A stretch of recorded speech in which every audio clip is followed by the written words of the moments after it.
Hello' বন্ধুসকল, আজি আপোনালোকক মই এডোখৰ সুন্দৰ ঠাই দেখাম। ঠাইডোখৰ হৈছে ভিয়েটনামৰ মেকং ডেল্টা। এইটো সম্পূৰ্ণ গাঁৱলীয়া পৰিৱেশ এটা। আমি এটা গ্ৰুপত গৈছিলোঁ। তেওঁলোকে আমাক ৰাতিপুৱা 7মান বজাতে এখন বাছেৰে সৈতে আমাক লৈ গৈছিল। আমাৰ গ্ৰুপটোত প্ৰায় 21জনমান যাত্ৰী আছিল।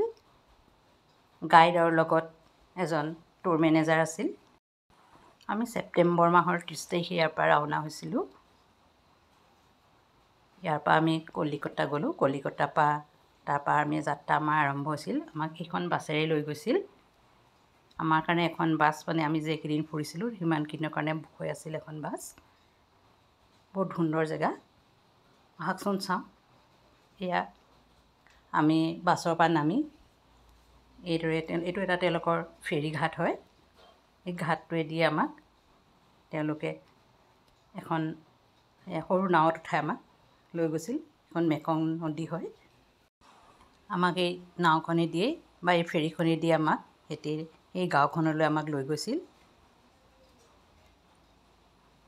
আমাক এজন এজনকৈ সুন্দৰকৈ হেল্প কৰি গাইডজনে সুন্দৰকৈ আমাক এজনকৈ উঠাইছিল। এয়া আমি দুজন।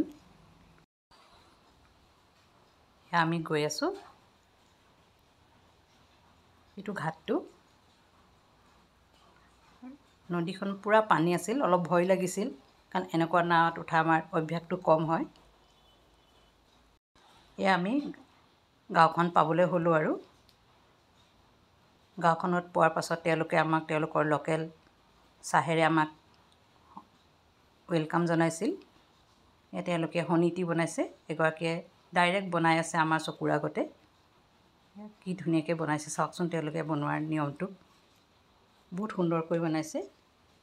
এয়া মৌচাকখনৰ গুড়ি অলপ দি দিছে। প্ৰথমতে নেমু টেঙা দিছে, মৌজোল দিছে। তাৰপৰা এয়া মৌচাকখনৰ অকণ গুড়ি কৰি দিছে। তাৰপাছতে গৰম পানী ঢালি দিছে।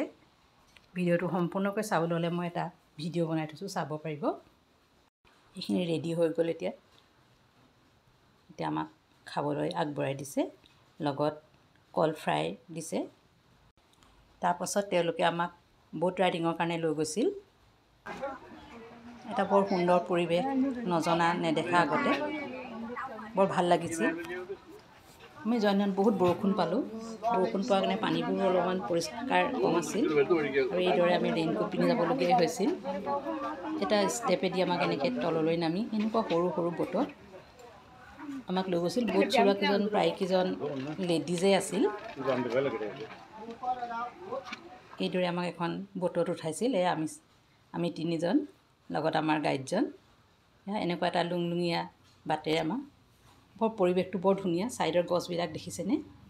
কিবা নাৰিকল বুলিয়ে কৈছিল, ৱাটাৰ কোকোনাট বুলি কৈছিল। সেইটোৱেদি আমাক এনেকৈ অলপ দূৰ ফুৰাবলৈ লৈ গৈছিল। ইয়াত দেখিছেনে কিমানকেইখন ব'ট দেখিছে? এনেকৈ আগৰখনো আমাৰ যাত্ৰীয়ে হয়, আমাৰ লগত যোৱা।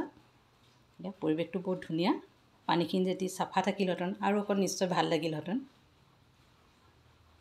এইদৰে আমাক ল'লে অলপ দূৰ নিয়ে। পৰিৱেশটো ভাল লাগে, কিবা শান্ত, বহুত শান্ত পৰিৱেশটো। এখনত 4জনকে বহায়, তাতকৈ বেছি উঠাব নোৱাৰে তেওঁলোকে। দেখিছেনে টাৰ্ণিঙো আছে মাজতে এটা। আপোনালোকে কেতিয়াবা গ'লে এইডোখৰ যাই কেতিয়াও মিছ নকৰিব, নিশ্চয় যাব। তাৰপৰা অহাৰ পাছত আমাক লোকেলে তেওঁলোকে চকলেট বনাইছে। কিদৰে চকলেট পেকিং কৰিছে দেখিছেনে? ইমান খৰকৈ কৰিছে। তাৰে চবকে এটা এটা খাবলৈও দিলে, টেষ্ট কৰিব দিলে। এইবোৰ দিছেনে কিমান স্পীডত কৰিছে। চব লেডিজ হয়, বেছিভাগেই লেডিজ হয়। ইয়াৰ পাছতে তেওঁলোকে তেওঁলোকৰ লোকেল এটা গানৰ প্ৰগ্ৰেম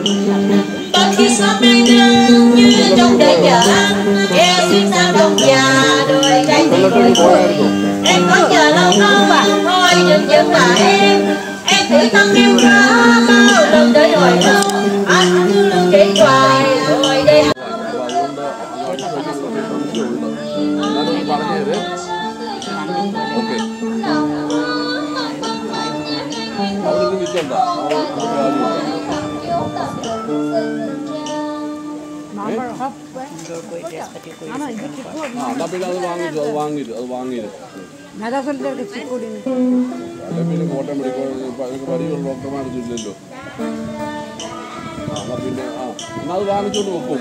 তাৰপাছতে আমাৰ বাগিচা আছে, সুন্দৰ বাগিচা আছে চাৰিওফালে। এয়া আমাক বাগিচাখনত এক ৰাউণ্ড ফুৰাবলৈ লৈ গ'ল।